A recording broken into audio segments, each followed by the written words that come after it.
Welcome to DC to Daylight. This is Aaron, amateur radio call sign N6ACA. Today we're going to be talking about international QSL cards. So, part of the ham radio tradition is to exchange a confirmation or QSL postcard upon the completion of a contact. So, it's not a requirement, but it's something that it's part of the history of our hobby, and it's something that I actually really like doing. So I've been active doing HF activities within ham radio for at least since 2022. Been licensed as a ham much longer than that, but really didn't get involved with international stuff. But one of the things that we do is exchange these QSL cards, and what they show is the station that you've made a contact with, and the information on that contact. So right here we've connected up with Alaska. So this is Ronald here, and we had a FT8 QSL. So within the whole N6ACA program, we've got various countries. So the United States has several country entities within it, including Alaska and Hawaii, as well as the continental U.S., Puerto Rico. And then there's a bunch of other ones that I'm not remembering offhand. It's all the KH0 through 5s and the KP 1 through whatever. And so those are all each individual entities. So here's another from a nice one from Hawaii. But when it comes to confirming your DXCC, electronic logging is really where it's at. But it's nice to actually do the physical QSL cards like we did in the past. There's actually some operators that don't either like the ARRL or don't want to be part of the electronic logging system, and so they opt out of doing anything with Logbook of the World. And so those folks will oftentimes only do paper QSL cards like I'm showing you here. All right, and some of them, like this one, from who's this from? VE6 NAR. It's handmade. It's printed on paper, and that's awesome because it's very unique to that ham. Other folks print things out, so I have to say some of the coolest QSL cards come from Japanese hams.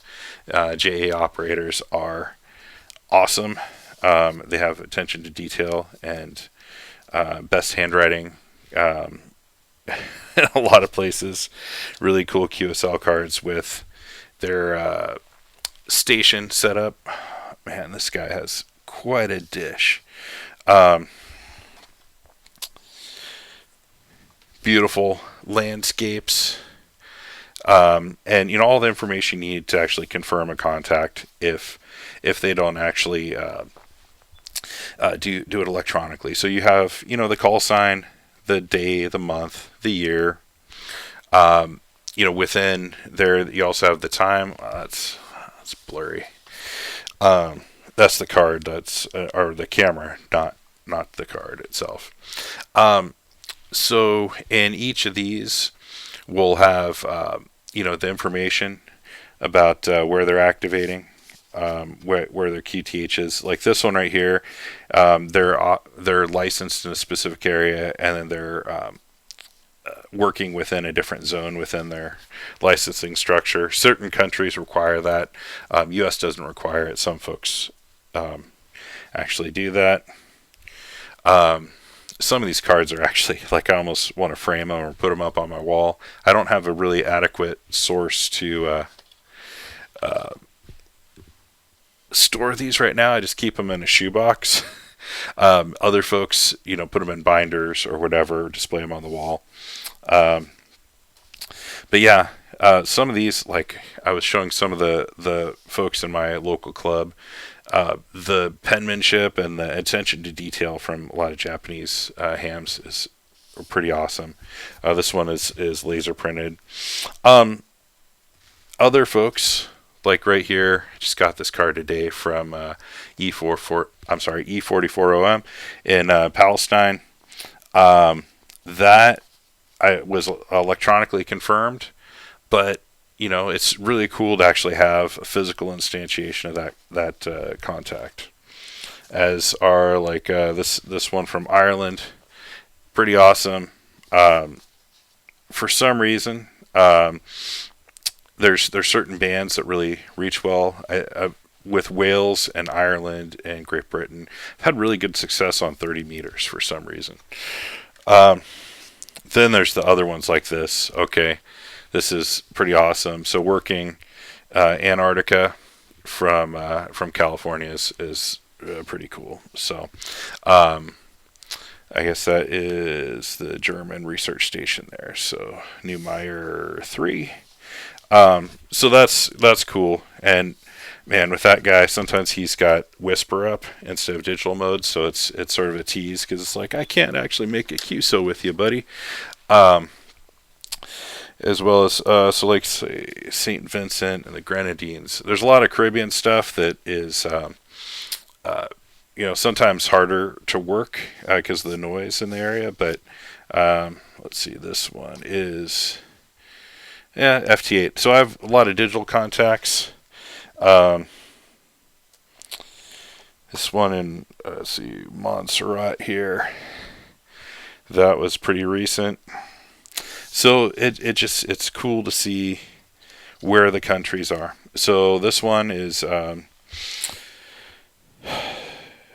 can't even pronounce Chileone Island, and so some of these QSL cards are like super cool. They're like almost like album cover inserts.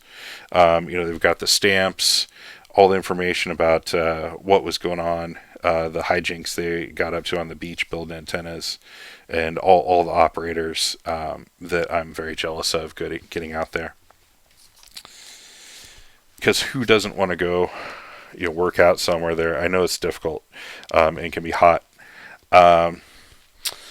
And so working, Africa, and some of these de-expeditions or things like with 7Q6M here, to confirm the QSO, they'd like a donation. And so I frankly, I don't have a problem with that. Helps me towards my DXCC, and they're able to help the mission where they're at. Then other places like Easter Island. I mean, come on, who doesn't want to operate there? That's pretty cool. Let's see, and then Micronesia. And no one says ham radio is a cheap hobby. I mean, sometimes it's $3, sometimes it's $5 to confirm. Sometimes it's just a self-addressed stamped envelope. But everyone has a story. So like this one right here, S01WS, so Western Sahara. That's a 12-meter contact that I made from a POTA. So Lake Bethany Reservoir on the out, between Tracy and Livermore. I was out there activating there, and I was able to get them on 20 watts from my G90 full 5.9 signal report. I mean, they're doing the heavy lifting on their side, but that was pretty darn cool. So that's one of the things too, when you operate from a lower lower noise floor at some of the parks, you're able to actually make connections. So with Delta 2 UI here, so I've actually confirmed them, I think 2 different times because I got a whole bunch of new bands. Yeah. So sometimes, you confirm and then you're able to work them again. And, I don't mind compensating them for the postage and all that kind of stuff. Another one, so like with Jarvis Island, um, they've got a really cool QSL. So, it's all stamped, has the bands, has the modes, and all of the hams and folks that supported their operation. So, anyways, it's cool. And like as I tell my XYL that it is really a nerdy hobby when there's like an administrative portion where we're doing paperwork for fun. These guys, or this guy right here, confirmed through. So this was after the war in Ukraine started. They send all their stuff out through Italy, so I think that's they do through Club Lob. Then just some of the other ones that work, it's like I like to look at the different DX calendars, see who's available to work, and then try to hunt them, try to get the pileups, and see who I can reach. So from California, working stuff in the Pacific is really not terribly difficult with the directional antenna. I don't have one, but I have dipoles that are tuned really well, and so with a little bit of power, you can work stuff in the Pacific. For me, stuff in Africa and Central Europe is much more difficult, especially on some of the bands. Working through the Caribbean, depending on which bands, it's not always really difficult. And some of the other DXpeditions that worked, so like this Charlie Yankee 9 Charlie, I think it's pretty cool that they're incorporating, the islands on the air, parks on the air. I don't know what I think it's amateur radio lighthouses on the air. I don't know what the whole 5-letter acronym is. And then the other stuff, I don't know what the VEFF is. And then, grid location. So people are working grids or any of those parks. And I mean, lordy. I mean, it's like a QSL card that's a threefold. And I feel like I'm opening up like a Led Zeppelin album cover here. And with all the stuff and how they're sponsored. Getting Columbia, I work them in a contest. So it's like, that's another way to work DX that's super cool, is to get on there when they're running their high power stations, let's see, and get in there. Same with like places like Hong Kong. It takes a little bit more to work there. There's not as many hams, or at least that I see on the air.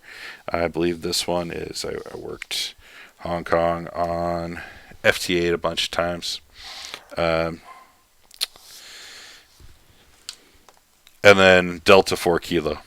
Like this is another one. Worked in one of the contests. So this is that's on 15 meters. So I think this was the International DX one. I'd have to look back at the calendar. But phenomenal signal out of there too. So I mean, it's like their budget for their station is probably more than what my house costs. Then work in places like Cuba. Some of the operators that QSL out of there, the bulk of the folks that I've worked out of Cuba, do Logbook of the World. I think it's cost prohibitive to mails to the States from Cuba. Then there is so this is Alex. So he's a U.S. ham that he's got a station in Roatan, and I've worked him a bunch of times on. I never worked him voice, mainly FT8 modes. He gets on there. He's got quite a station. Heard him on a few different podcasts. He's got, I believe he was on QSO today, and that was actually a great interview. Then, like with TX8GC, so that's Wallace and Futuna. some of these places are so obscure that, like, before getting into ham radio, I would have known that they existed, or that people live there, or anything about them. And so I've learned so much about geography. Same with, well, I mean, I know where Tahiti is. Everybody knows where Tahiti is, I guess. But working folks from there is pretty neat. Um, let's see. So the stations in Fiji, they've been pretty cool. So there's um, 3 Delta to AGT here. Um, they've had stations that are memorial stations for various hams. And I don't know the story behind it, but it's actually super cool QSO cards. And it's really a lasting memory. Then stuff like working into Europe here is pretty cool. So I think this is one of the first times I worked the Netherlands here. Um, so some of the QSL cards, they're very functional, very pragmatic, and there's nothing wrong with that. So this is the first time that I worked Spain, I believe, and so I worked them on 5 watts, and so that was pretty cool for me. Then some of the other stations working. So this is Bonaire. That was a good one. Other places in let's see, New Caledonia. He's pretty active. I see him on a lot of bands, so it's nice to actually have a um, physical reminder of the time you worked someone, especially when it's not a normal QSO, like with someone down the street, or within your area. That's Italy here. Um, and so yeah, a lot of really cool graphics. So yeah, I mean, it's great to see other parts of the world, work them in different ways. Like I said, I do a lot of digital. That suits me and my station because I run fairly low power. Don't run over 100 watts, but generally I'm running between 10 and 20 watts out of my house. Um, and so, you can get really far on digital modes, but you necessarily can't really do it with voice unless you have great propagation, or you have a directional antenna that can really cut out the noise. Or I guess you could with a loop, if you've got the power. So here's another to Poland. And some of these places I'm almost considering talking to XYL. It's like a great place to go to vacation, like Guadalupe. I've seen a lot of hams do holiday style de-expeditions there, and that seems pretty cool. Get out there with the family and play a little bit. Some of the club stations I've worked. So I think this one is. Let's see, can't even read that. Yeah, so I worked them. SSB. They've got quite a station there. And then, like other parts of the U.S., like I was talking about, Alaska, and how that works. This with U.S. Virgin Islands, so people within the jurisdiction of the United States of America, but in different countries according to DXCC. Yeah, so Slovenia, pretty cool stuff. I think I worked him on 10 meters there. Yeah, pretty neat stuff there. Let's see, and then, yep, you're working through, that's Brazil there.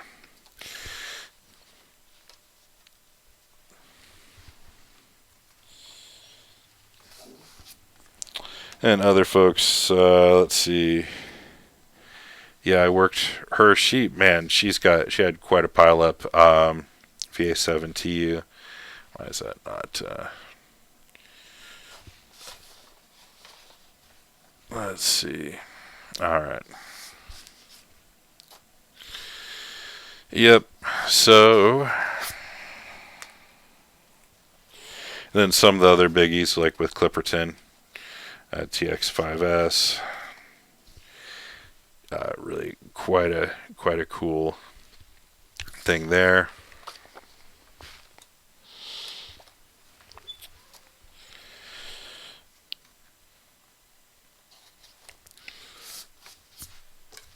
And as a ham that has financial obligations within my within my home and with my kids, I can only dream about going on some of these de-expeditions. So it's cool that they're able to go out there and help us activate, different islands and entities, based on all this. And the Dominican Republic, that's the one place I was looking into operating, and I still, for the life of me, have not figured out how I can actually use my extra license there. I emailed a whole bunch of folks with reciprocity. I still haven't figured that one out, but I'd actually like to get out there at some point. Then V31DL, he's got quite a station. If you look at him on QRZ, he's got a lot of stuff, but pretty cool stuff. I guess they had a fire a few years ago and had to rebuild their whole station. One of the this is a cool QSL card. I mean, this is very French. Let's see. And then that's what Austria here. Never been able to operate overseas, and that's one of the things I'd like to do this year. Some more Hawaii. Let's see.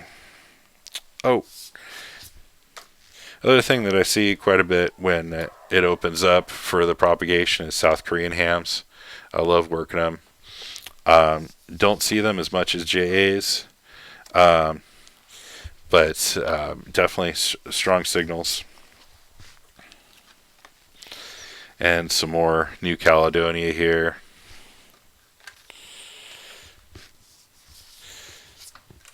So the one cool thing, every once in a while, at least for me at my QTH, is being able to work China. It doesn't happen as much. I hear them in contests sometimes. So I was able to work this guy. So that was 12 meters. And this other one on 20 meters. I worked a bunch of other guys on 10 meters. And so I think it's like about 5,000 to 6,000 miles, depending on the part of China that they're working from, as well as like New Zealand. So when you QSL with folks, sometimes they can be super cool. So this one dude here, so this is Cliff. Okay. Vision's going on me here. He actually sent a whole bunch of stuff on his location, and where he's operating from, where his QTH is, and a whole map of his whole area. So super cool. So when folks share with you what their life is like and their operating conditions, it's actually super cool. And then last but not least, our VK friends. work a lot of Australian stations from California. Got great propagation over the Pacific Ocean, and so I appreciate it when folks QSL, whether it's requested or if it's unsolicited. But that is sort of a walkthrough of some of my cool DX cards. I mean, there's a lot more than that has been electronically confirmed, and a lot of stuff I frankly don't want to pay for, and I appreciate them confirming for free. So again, this is Aaron, N6ACA. I'm saying 73, and thanks for watching.